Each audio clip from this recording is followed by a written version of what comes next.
Hello, this is RICKY, the YouTube tech guy.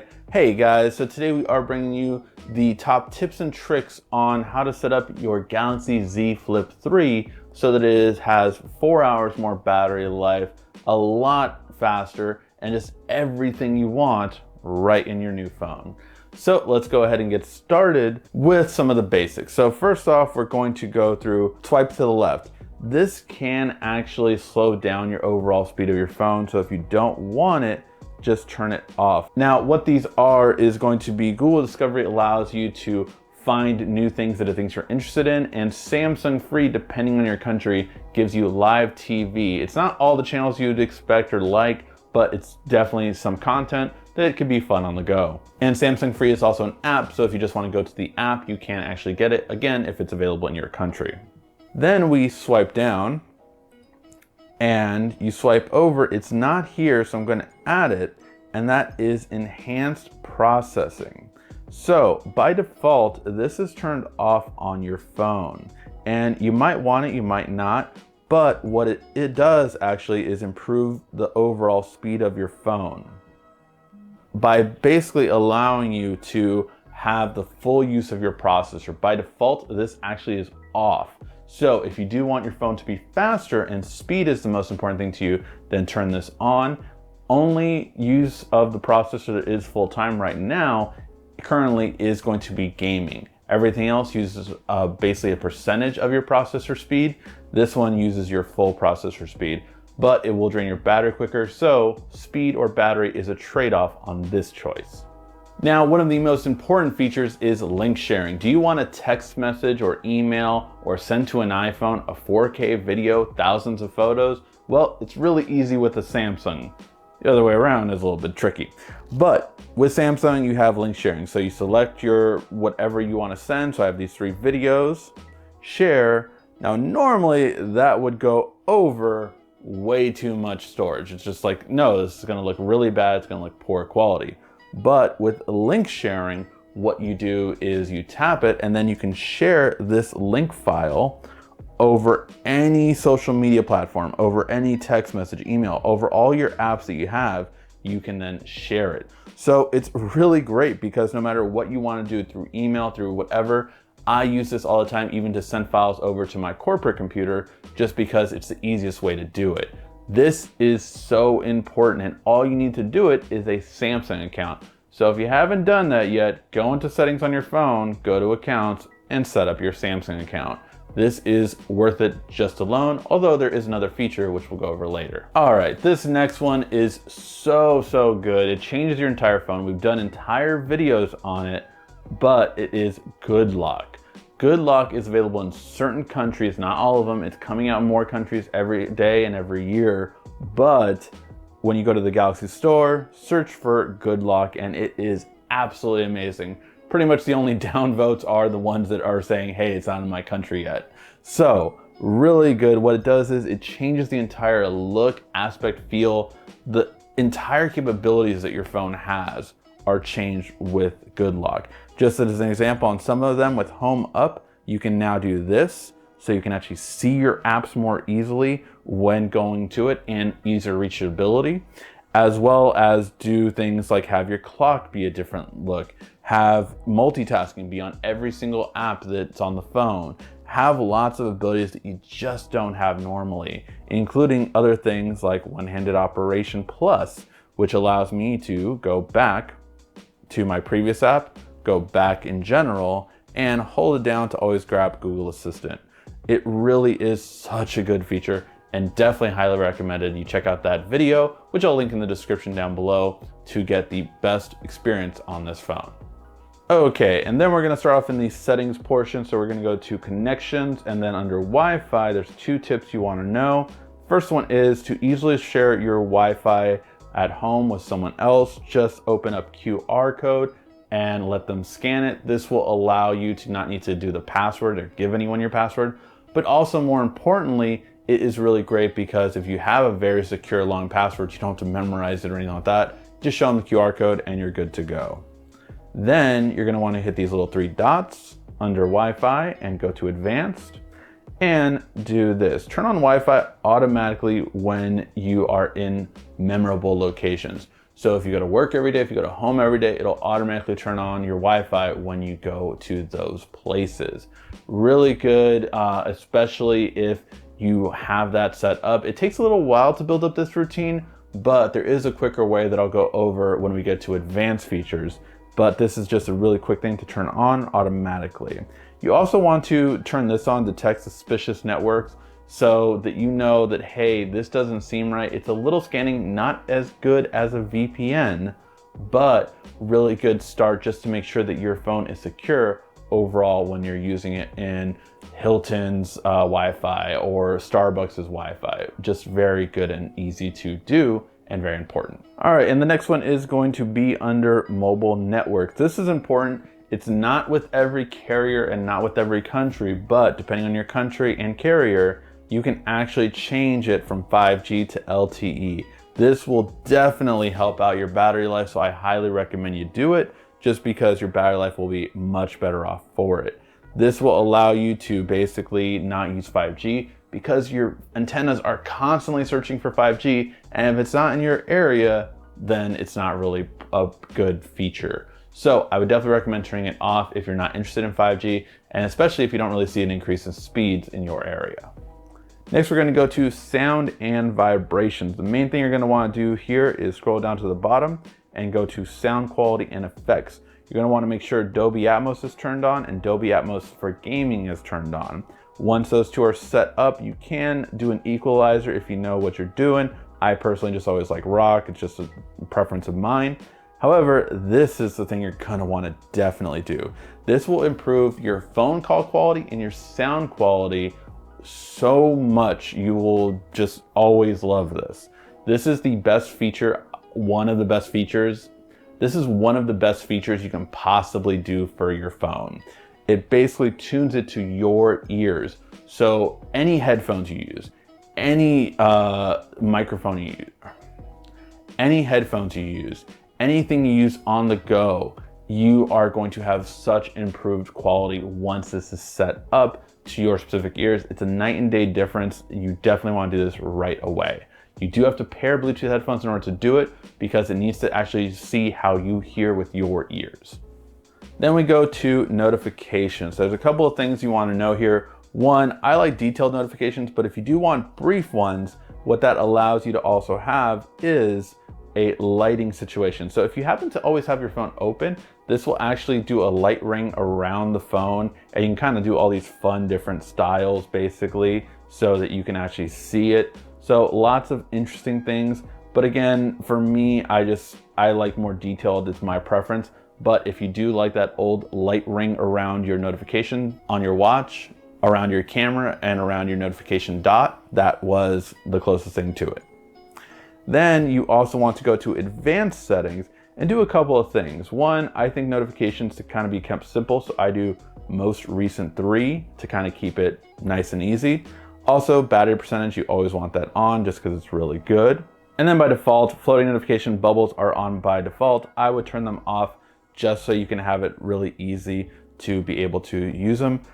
Another thing I love though is notification reminders. I actually set it for about 15 minutes. So basically, if I forget about something, let me know I forgot about it. Really important for me, just something that you can always get to something later if you forget about certain things. Then we're going to go to display. And display has a lot of key things that's going to extend your battery life. First and foremost, dark mode. So dark mode is really important because this will allow your battery life to go over an hour longer. This is really helpful just because every single time you have black on your screen, those pixels are off, which means you're going to get a longer battery life because you're using less of your display all the time. So always important to have. I also turn auto brightness off so the sensor constantly isn't going on to detect how much brightness you need. And instead, it being off, you just set it where you want. I have it a little bit lower for this video right now, but it's definitely a good thing to have. Then you're also going to want to go to motion smoothness. Now, motion smoothness will determine how smooth and fast your phone is. A lot of people like and are very excited about the adaptive smooth mode because it looks so good. But if you do want to extend your battery life, setting it to standard will help it out about good half an hour. Overall, this really does help. And I think it would be good for most people that don't need it. Like for my mom, I set it to standard. She's never complained because it's the same way phones have been forever. So if the person wants battery life more preferential, then you're gonna want them to have that on. Eye comfort shield, I would just set it like this, basically customize your sleep schedule. I turn it a little bit down so it's not so yellow, but it's really good for being able to go to sleep on time. So whenever your normal sleep time is, set it for that. Then screen mode. I think most Samsung users love vivid mode because that's what we like about Samsung phones. If you do want to turn to natural, go ahead, you can do that, but vivid is just so much better and stands out so much more. Then we go to edge panels. Edge panels do a lot of things. I like it just because it has your apps right here. Most importantly, I will set up apps that go together. So like YouTube Music and Maps. Those are really good to have together. So once you open two apps up, let's just go ahead and open these two up. I can then open split screen view. With this, click here and then add it to the side. So now anytime I hit that, it will open both those two. Now this is really great and simple just because of the fact that once you click the middle dot, you can just always add any split screen pairing you would like. Then we go to navigation bar. Now I am more of a fan of gestures than I am of the buttons now, just because you get more screen real estate. However, with this phone, the buttons aren't that bad because this phone's actually longer than every other phone. Most phones are 21:9 aspect ratio. This is 22:9. So I have been keeping it around for now to see how I like it. But if you want more phone real estate, just tap this one and then these will go away. And that way you're gonna have more screen real estate. So it is a pro for it. I do like to go to more options though and to swipe up from the bottom. That allows you to still have back, home, and recent, but it looks different and basically a different gesture. So that's what I would do if I would set up this phone how I normally do. But for right now, I'm giving the buttons another try. Plus, since these are always black on most apps, it is saving me battery life. Then, if you want your phone not to go off a lot in your pocket or purse, turn on accidental touch protection. And finally, turn on touch sensitivity if you're going to replace this screen protector and put on a better one. The one that it comes with is very bad long-term. It just gets lots of gunk and just doesn't look good over time. Trust me, I know with the last ones. But we do have a video coming up that will give you the first bendable glass screen protectors going onto this device. So stay tuned for that. Then we're gonna go to home screen. And a couple quick things to note. One, if you're a person that always messes up your phone and has a random thing in a different spot, turn on lock home screen so that way your home screen can't get moved or messed up once you have it set up. I always do this for my mom. It's one thing that always happens to her phone, and this is just so much better to keep it nice and organized. Then we have lock screen. So you have the choice of having always on display, always on, or tap it when you need it. I like to always have it on, but it's up to you how you want to have it set up. I would always have it on to begin with, and it's just very easy that way. One of the most important parts in lock screen though is smart lock. So what this will allow you to do is allow you to not have your lock screen everywhere you go. So if you're like me, I don't really have anything to hide, so I don't care about my lock screen that much. I use it more for other apps so I don't have to remember the passwords. This will allow you so that at home or definitely in your car, you do not need to enter your password in or even touch the lock screen fingerprint sensor. It's just automatically done, and it's basically, if you have it hooked up to a certain Bluetooth connection, it will not require a lock screen, or if you have it connected at home to your Wi-Fi, it will not require it. This is very simple and easy, but definitely one thing I set up for my work, for my home, and for my car. You can do it where you want it, but it's really great to have. Then we go to the cover screen, and this is really great because you can select which widgets you want. These are the ones that I have selected, I don't normally have my music on closed, and if I do, I'll just use my watch to do it, but it's just something really great and simple to have. And then you also can reorder them, so if you want to change the order they go in, very simple and easy to do that. But finally, the clock face is really good, and I love mine because I changed the background image to be of my son. So I just think that's such a great thing to always see it when I open it and just pull my phone out. I can just tap the screen and bam, there he is. Really great, simple and easy, but it's just such a nice touch to be able to have. And then you can swipe over to see your notifications on the left side and keep going to see everything else that you have set up. For biometrics and security, there's going to be two things you want to take a look at, and one I already know is outdated. So first, we're going to let you know that you can do security updates here. Security updates don't always coincide. They can be quicker than the whole phone getting a software update.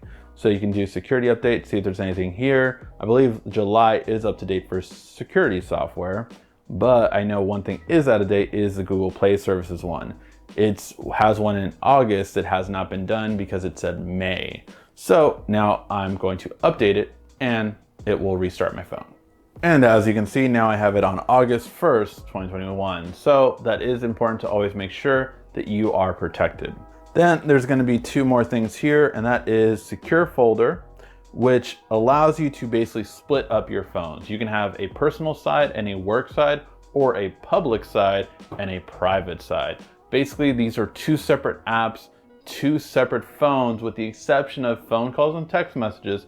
Those still do stay on both spots. But if you want to hide photos in a private area, or if you want your work not to have access to your personal side, these are what this is for. You create an entire secured area where your work can't see anything on your personal side if you install it only on the secure folder side.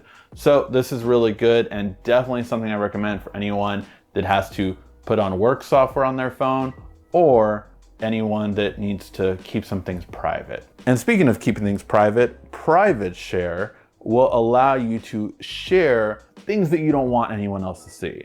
Private Share basically encrypts anything you send through it and allows you to take it back if you don't want them to have it anymore. This only works Samsung to Samsung, but if your significant other, say, does have a Samsung phone, you guys can feel confident sharing private things that no one else can ever see. And so it's really good to have. Yeah, if you need to do it, you have it there. And if you don't want them to have it anymore, again, you can actually take it back.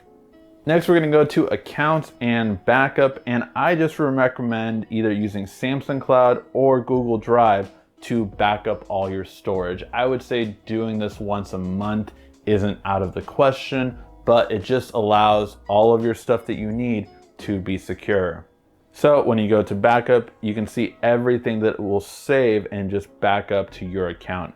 Again, I really feel this is so important just so you have everything you need just in case your phone gets lost or stolen. And then we go to the two most important parts of battery life saving and speeding up your phone. First one's under advanced features, then we're gonna go to battery. So for advanced features, lots of things you can do with this device. One, continuing apps on another device allows you to save over everything from internet and Samsung Notes onto another device. And calling a text message on another device will allow you to do the same on a tablet. So if you have a Samsung phone and a tablet, this will allow you to accept phone calls and text messages on your tablet. But a way better way of this, quite frankly, is link to Windows. A lot of people always ask me, why do you use wireless charging? Don't you always need to have your phone? No, when I'm at my desk, I have Link to Windows on and I can use my phone without picking it up. So what the great part about that is I can make my phone calls, my text messages, transfer over files, open up apps, everything I need to do while my phone is on my wireless charger. This is a really great way to basically use your phone at a desk. It's just so convenient. I highly recommend you do it, and you can do it with any Windows computer. Quick Share is a really great feature to have. Basically, this is like AirDrop for iPhones. You can share to a person close to you. This is Nearby Share on other Android devices. It's really quick and convenient. It's just great to be able to send files right to someone and it'll be faster than say Bluetooth because it uses Wi-Fi direct technology. Then we go to labs. This is the main thing you want to turn on labs, and that is multi-window for all apps. This will allow you to use split screen wherever and whenever you need to. It's really simple, easy, and convenient. Flex mode, if you tend to use the phone a lot like this, I mean, I don't, but if you want to use the phone like this, hey, all good for you. You can use a lot of apps choosing them. The one thing I wish is that you can do all of them at once or none of them at once and then pick and choose after that. I wish Samsung would give that feature. I don't know why they don't have that by default. For side key, this is what the setup you want to have. That is double press for camera and holding down for power. Forget this Bixby stuff. Then we go to motions and gestures. This is how I like mine set up. Lift to wake, double tap to turn the screen on. Do not have this on, it does drain your battery life. I don't know why Samsung still puts it on by default. And then alert and gesture, again, these are sensors that you don't need to use and it will save you battery life. Then we have one-handed mode, which is really important for this phone. Because I'm using the buttons, I will select buttons, but if you are using the gesture, make sure that you do it when you are doing the swipe at the bottom instead, just because it can get confusing otherwise. So if you use buttons, use button and double press the home button, bam, you have a one-handed user-friendly screen now, which is a lot more convenient. Then we have Bixby routines. This is really important and definitely something that I highly recommend you set up. So I have a lot of them on my other phone. I have to set them up on this one. Now I haven't set these up on this phone yet, but I will. Basically, I set up a lot of Bixby routines to do really helpful things for battery life. So Wi-Fi drains your battery when you're not using it. So a really good thing is when you're connected to your car, you actually turn off your Wi-Fi. So as soon as the Bluetooth in my car is turned on, my Wi-Fi turns off. Simple as that. It just really helps your battery life overall on the go. Same thing with Wi-Fi. When I get to my house, it automatically turns back on, just as soon as I hit in the proximity area to it. So this is really good. Same thing with my mom's house, with my job, wherever I tend to go most of the time, it just is all automated. That is the power of Bixby routines, and it definitely can help your battery life out if you automate everything you need. And then two of the most important things, game launcher, turn this on. It's a place where all your games will be. They'll be optimized, and they also will be away from your other apps so you can easily find them. Then you have video brightness. Brighten this up and now you get HDR content. This is actually the main way to get HDR content on your phone. If you have it set as normal, it will not be true HDR. So this will allow you to see videos way better, and it pretty much works with every video service by default. Okay, and then we go to the big one for battery life, the battery section and device care. So first off, you're gonna hit the three dots and go to automation. For automation, you're going to want to auto daily optimize your phone. This makes it so your phone is going to go at peak performance, clearing all the things out that you didn't do throughout the day so that it's ready to go in the morning. Second thing is auto restart set time. So this is really important. I do it twice a week, and basically the whole idea behind this is that you can actually have your phone turn off and restart every time at this time of day. Now there are certain parameters, don't worry, if you're using it, it will not do this. But the benefit of this is you're supposed to turn off your phone once a week. How many of you guys do it? Not that many? Okay, this will make it so your phone runs much, much quicker and better off for you. Now we go to the battery section, and this is going to save your battery life tremendously. You're gonna go to background usage limits, and you are going to put every app that you do not need to run in the background in deep sleep. Now, obviously you don't want to do this for like specific apps like camera or Google or anything like that that you need to have run in the background, or your email account that you definitely want to run in the background. But games, I don't need to run in the background. Banking stuff, I don't need to run in the background. All these things that I do not need to run in the background, there are a lot of them. So this will allow you to make sure that you actually get a much better battery life. This stops them all from running in the background, and it really is important. So once you set this up, you'll get half an hour to an hour and a half longer battery life. So better start doing it. And then we want to check our more battery settings and make sure they're up to par. So again, enhanced processing we went over earlier, but if you do want your full processing power, turn that on. If you want more battery life, have it off. You're going to want to make sure your fast chargings are enabled. They're not always by default. And then protect your battery. Now, if you plan on having this phone for 3 years, if you really want to have it long term, then you want to turn this on. It's going to actually make it so your phone won't charge more than 85%, but that doesn't help improve the battery life overall. If you want to talk what actually is good for battery, you typically want to have it between 20% and 80% as much as possible. But for me, I'm too panicky to do that. So when it's 50%, I pretty much always have to charge it at that point. So this is trying to help you out for those long-term users that want to go at least 3 years. And then finally, we get to the oldie but goodie, and that is how to make your phone move faster overall with developer options.